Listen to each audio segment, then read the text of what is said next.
Chers frères et sœurs, avec toute sincérité, combien de jours, de semaines, d'années, de mois sont passés? Est-ce que tu t'es posé certaines questions?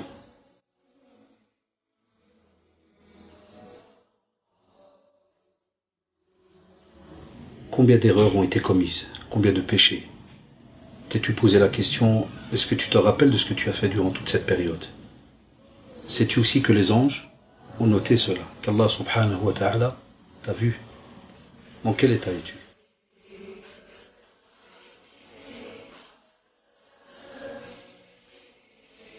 Remets-toi en question.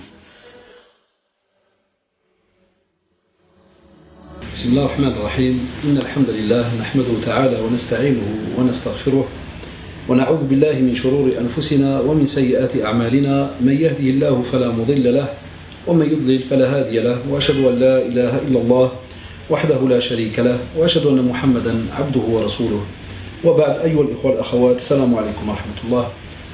Le sujet donc, que nous allons essayer de résumer et nous rappeler donc, entre nous ce soir, Inch'Allah, c'est le respect des parents.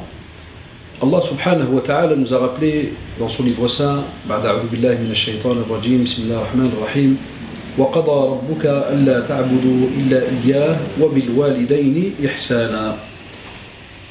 Wallah, chers frères et sœurs, si on pouvait, subhanallah, s'arrêter quelques instants sur l'intensité d'un mot, et spécialement quand ce mot se retrouve dans le Coran. Quand je dis l'intensité, c'est parce que comme on ne vit pas souvent avec la langue arabe, certains pourraient passer donc sur le mot, même en le lisant en arabe, en disant, des fois même en phonétique, en disant waqada rabbuka, ça veut dire que voilà, il va lire qu'à côté, en français, qu'Allah subhanahu wa ta'ala a décrété que. Subhanallah, chez les arabophones, lorsqu'on dit waqada, ça veut dire que on sait qu'il y a quelqu'un qui est au-dessus de nous, qui est celui qui nous a créés et qui a, subhanallah, décrété quelque chose, une action qui va nous faire comprendre que wallahi, personne ne pourra, subhanallah, dire le contraire ou entre guillemets faire sauter cette loi. Personne. Encore maintenant sur terre, certains parlementaires et autres, dans certains parlements dans le monde, on se revoit après X temps et on se dit tiens, on va revoir telle loi parce qu'elle est ceci, elle est cela. Wallahi, quand c'est décrété par Allah subhanahu wa ta'ala, impossible de la changer. C'est pour ça qu'il a dit wa qada rabbuka alla ta'budu illa iyyah wa bil walidayni ihsana. Deuxième chose, alla ta'budu illa iyyah. Vous savez très très bien qu'on adore qu'Allah subhanahu wa ta'ala seul. On ne lui associe personne. Wahdahu la sharika lahu. Il n'y a personne qui lui est associé. C'est le summum de l'unicité, alhamdulillah. Mais au même moment, subhanallah, et ça c'est ce qui est incroyable, c'est qu'on va mettre un petit waw en disant et, ça veut dire qu'il va y avoir une autre action, Allah ta'budu illa iyyah wa bil walidayni ihsana. Et la bonté envers les parents. Les parents, subhanallah, qui ont été ces intermédiaires pour ta présence ici sur terre. Tu as été transporté par ta mère. Cette mère qui, subhanallah, le prophète, sallallahu alayhi wa sallam, lorsqu'un compagnon, dans la tradition authentique, lui demande quelle est, ya Rasulallah, la meilleure des compagnies, il va lui dire ta mère. Et puis, il va lui dire ta mère. Et puis, il va lui dire ta mère 3 fois d'affilée. Et puis, la 4e, ton père. Donc, imaginez-vous, subhanallah, 3 fois d'affilée, Allah, subhanahu wa ta'ala, va nous rappeler que c'est cette mère qui est la meilleure des compagnies. Il est un fait que maintenant, lorsqu'on se parle comme ça et qu'on traite ce sujet sur les parents, et on l'a toujours entendu depuis des années, vous entendez des conférences dans ce domaine, quelqu'un pourrait se dire, oui, mais c'est connu. Qu'est-ce que je vous ai rappelé depuis qu'on se connaît maintenant, alhamdulillah, à chaque fois qu'il y a un sujet qui est connu, ou que les gens, au contraire, se mettent à l'aise et pensent que voilà, c'est impeccable, on le connaît, c'est là que Satan, il nous arnaque, wallahi. C'est là qu'il nous prend et nous balaye directement. Parce qu'il sait que chaque acte que Allah subhanahu wa ta'ala a décrété pour nous, il sait que c'est un acte qui est important et qui va faire que soit ça passe ou bien ça casse durant ta vie. Et c'est pour cela que subhanallah, il nous a été justement demandé de faire attention à cette mère parce qu'elle nous a subhanallah porté. Et on se retrouve subhanallah avec toute une période que nous, en tant qu'adultes maintenant, adolescents, on a oublié. Personne ne se rappelle entre guillemets la période lorsqu'il était bébé. Mais au même moment, subhanallah, ta mère, et je ne vais pas parler du père juste après, vous inquiétez pas, on n'est pas descendu comme ça, on ne s'est pas mis sur terre tout seul et sorti de ce ventre sans qu'il y ait, subhanallah, quoi que ce soit d'autre. Loin de là, on n'est pas des miraculés pour l'instant, il y a eu la présence donc d'un père, comme vous le savez, mais subhanallah, vous allez remarquer que la mère, c'est parce qu'elle a subi tellement de choses qu'en général, l'homme qui est sincère, le mari qui est sincère, c'est subhanallah ce qu'une femme subit pendant qu'elle est donc enceinte, spécialement déjà dans les premières semaines, les périodes wallahi, de vomissement, de nausées. Moi souvent, des fois lorsqu'on se taquine entre époux et épouse, il arrive que des fois, lorsque vous avez un jour une nausée parce que vous avez oublié de prendre tel médicament ou bien parce que vous avez une indigestion, wallahi, c'est seulement ce jour-là que vous vous dites, purée, c'est incroyable, hasbunallah, est-ce que c'est ça une nausée? Alors qu'elle va peut-être vous toucher pendant un quart d'heure, 20 minutes et vous prenez un petit Imodium, Motilium et compagnie là, et puis alhamdulillah, ça passe. Ici, vous avez une personne qui va devoir subir cela pendant quelques semaines de la formation, subhanallah, à l'intérieur. Là, fœtus, il commence à se former.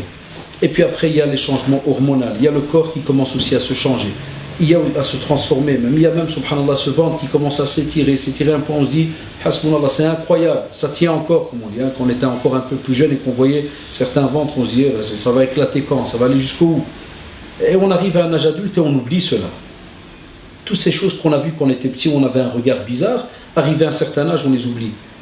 À ta naissance, rien que la douleur, wallahi, comme il a été relaté dans l'histoire avec Abdullah ibn Omar, cette personne qui a fait, donc, subhanallah, le pèlerinage avec sa mère sur son dos, et il pensait qu'il avait, ou qu'il aurait pu, donc, avec ce pèlerinage, remettre tout ce que sa mère lui devrait. Wallahi, on lui a répondu, même pas la petite douleur au moment de l'accouchement, même pas.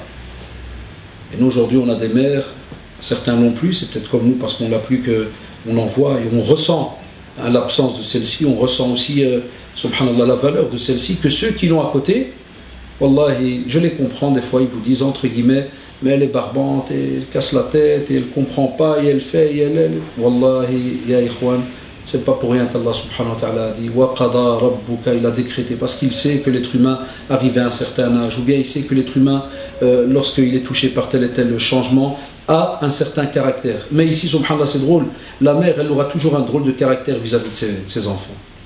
Elle est très possessive par rapport au père, elle est très très différente. Et sa psychologie, sa manière de fonctionner, de réagir est très très différente. Et c'est pour cela que certains d'entre nous peuvent trouver cela, entre guillemets, pendant une petite période, c'est lourd, c'est embêtant, et ainsi de suite. Mais on te dit, arrivera un jour, tu vas aussi être père et mère. Et c'est pour cela que Allah, même si, wallah, je le reconnais, qu'Allah subhanahu wa ta'ala guide certaines de nos mères, il y a des personnes, il y a des parents qui dépassent certaines limites. Là, qui nous regardez, Allah subhanahu wa ta'ala nous a de nouveau, comme vous l'avez vu, laissé donc dans ce texte, le fait de ne pas pouvoir, entre guillemets, faire et dire n'importe quoi, n'importe comment. Et c'est pour cela, subhanallah, qu'on vous demande de faire très très attention par rapport à ce qu'on appelle uquq al-walidayn. Al-uquq, comme l'a rappelé donc, notre grand savant Ibn Hajar al-Asqalani, c'est naturellement tout mot qui désigne donc une parole ou tout acte qui nuit à nos parents. C'est pour ça qu'on dit souvent uquq al-walidayn, c'est toujours attaché avec les parents. Et naturellement, tant que cet acte, alhamdulillah, n'est pas donc un shirk, le fait d'associer, ou bien un péché. C'est-à-dire qu'on doit normalement écouter nos parents, et le seul cas où normalement on lui obéit, on leur désobéit à fois, c'est si jamais il y a donc un acte qui nous est demandé, qui est un péché ou un acte de mécréance. Et donc à ce moment-là, cette désobéissance par rapport aux parents, il faut faire attention à Shabab. C'est comme par exemple ne pas accomplir un acte qui est licite, et que tes parents te demandent de le faire et toi tu désobéis, tu le rejettes. Ou bien, subhanallah, si jamais les parents te jurent de faire telle et telle chose et elle est licite et toi tu fais comme si de rien n'était, tu leur désobéis, tu fais autre chose. Aussi le fait de ne pas accomplir une tâche, subhanallah, qui va leur faire plaisir, qui va leur apporter une certaine sérénité, apaisement. Par exemple, des fois les parents te disent, voilà, s'il te plaît, je suis fatigué, va me chercher telle et telle chose. Et tu remarques des fois certains jeunes qui commencent à discuter tous les 10 secondes. Et pourquoi pas moi? Pourquoi pas mon frère? Saute, wallahi, cours. Hatta si je devais exagérer ou bien imaginer une scène, c'est que si jamais vous sautez, toi et ton frère, pour aller apporter ce verre, faites-vous des balayages et sautez-vous dessus, faites des culbutes, voyez le premier qui va attraper le verre. Ça, c'est vraiment l'enfant qui, subhanallah, est quelqu'un qui est vraiment celui décrit par Allah, subhanahu wa ta'ala, c'est-à-dire qui vit avec de la bonté vis-à-vis donc de ses parents. Aussi le fait de ne pas s'absenter longtemps et de les laisser comme le font certains jeunes qui se marient maintenant, ils laissent donc les parents très longtemps sans qu'on les voie et ils ne donnent aucun signe de vie. Pourquoi? Parce que monsieur maintenant et ce qu'on appelle ce petit amoureux, madame est aussi cette petite amoureuse, et on oublie complètement les parents et on ne pense qu'à son plaisir personnel. Wallahi, les parents, un de leurs plaisirs, c'est de vous voir, alhamdulillah, en forme. Aussi de faire attention, de ne jamais insulter quelqu'un en touchant ses parents. Pourquoi? Parce que comme a dit le prophète dans la tradition authentique, lorsqu'il a été étonné, on lui a dit voilà de ne pas, il a demandé aux compagnons, il leur a dit justement, n'insultez pas, c'est parce que c'est un grand péché, n'insultez pas vos parents. Et les compagnons vont lui demander à Rasulullah, comment ça insulter nos parents? De quelle manière? Eh bien il va leur dire, lorsque tu insultes les parents des autres, eh bien à ce moment-là c'est comme si donc tu insultes tes parents. Et c'est pour cela qu'on vous dit, faites attention. Aussi dans les moments de colère, même si tes parents tu n'es pas d'accord avec eux, ne fronce pas tes sourcils, ne les regarde pas de travers, n'essaye pas aussi d'avoir ce qu'on appelle le dernier mot, essaye aussi des fois de dépenser certaines petites sommes en cadeau, ne fût-ce qu'une fleur, on oublie wallahi souvent cela, ne fût-ce qu'une petite fleur. As-tu pensé par exemple à apporter, ne fût-ce qu'une fois par semaine, une petite rose à ta mère, pour lui remonter un petit peu le moral, ou discuter avec elle, ou lui dire tiens maman, spécialement nos petits jeunes qui crament leur argent avec leurs copains pour faire 50 fois le tour du bloc et cramer les 10 litres d'essence qui sont dans leur voiture, et quand tu lui demandes est-ce que tu as sorti ta maman cette semaine, rien. Wallah, il y a des mères qui nous le disent. Je dis wallah, il m'a embêté, je lui ai payé pour le permis, j'ai fait, et puis après, subhanallah, il m'oublie, je ne le revois plus. Au même moment, le père, pourquoi le père? Parce que le père miskin, c'est vrai, il travaille, il est entre guillemets un peu plus, si pas plus absent que la mère, parce que la mère, subhanallah, c'est elle qui reprend la relève, elle est présente, elle écoute, elle est, subhanallah, proche de tes soucis, quand tu es malade, depuis que tu es petit, comme on l'a expliqué tout à l'heure. Le père miskin, c'est vrai, Allah subhanahu wa ta'ala lui a donné ce devoir d'être à l'extérieur, d'aller travailler, pas à l'extérieur pour se pavaner, passer son temps dans les cafés et autres, loin de là. Qui n'ont pas du père, alhamdoulilah, on parle de ce père qui est sincère, qui sait qu'il est le berger de son troupeau, il a une responsabilité vis-à-vis d'Allah subhanahu wa ta'ala. Celui-là, c'est que, alhamdulillah, comme l'a dit le prophète,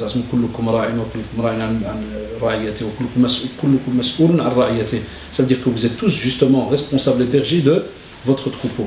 Et celui-là, alhamdulillah, on sait qu'on lui doit, ce père, un respect immense, parce qu'il subit nos besoins, il pense à nous, il est là en train de, comme on dit dans ce petit terme, la trimer, tout cela pour nous. Et nous les jeunes, alhamdulillah, on doit absolument, et je dis nous les jeunes, même si vous voyez une barbe grisonnante, on restera toujours jeune devant nos parents, on sera toujours avec les petits. Et je vous en passerai des anecdotes qui nous arrivent avec nos parents, où des fois il te fait des drôles de remarques, alors que tu es marié, tu as presque commencé à marier tes enfants, et même comme ça il est là, et il te parle des fois comme s'il parlait à un quête, à un petit, là, un petit bébé.